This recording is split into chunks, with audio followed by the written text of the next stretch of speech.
Kita sa video ang nagngangalit na apoy na tumupok sa dalawang palapag na bahay na ito sa Barangay Banwar, Lawak, Pangasinan dakong alas 12:50 ng tanghali kahapon. Kita ang pagkataranta ng mga residente dahil sa laki ng sunog.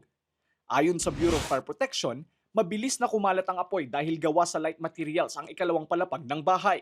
Bagamat umabot lamang sa unang alarma ang sunog, kinailangan pa rin umano ng BFP Lawak ang tulong mula sa Karatig Bayan. Dakong 1:20 ng hapon nang ideklarang fire out ang sunog.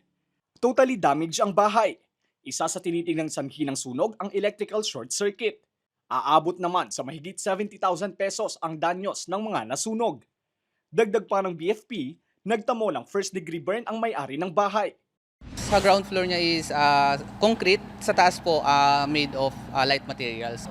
Ayon po sa mga witnesses, nagsimula po yung sunog, yung apoy sa second floor po. Kaya mabilis nag-progress po hanggang sa natupok po yung buong bahay. According sa mga investigation po natin, tinitingnan pong anggulo is electrical short circuit po. Pero under investigation pa rin, titingnan pa rin po ang mga ibang anggulo po kung ano pong sanhi ng sunog.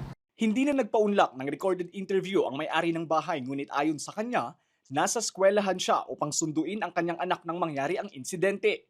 Walang naisalbang gamit ang mag-ina dahil sa mabilis na pagkalat ng apoy. Samantala, patuloy ang investigasyon ng BFP sa insidente.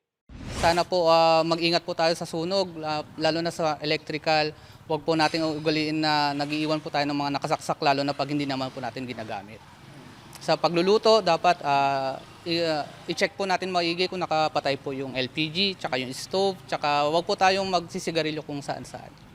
Lester Narag, Balitang, Solid North.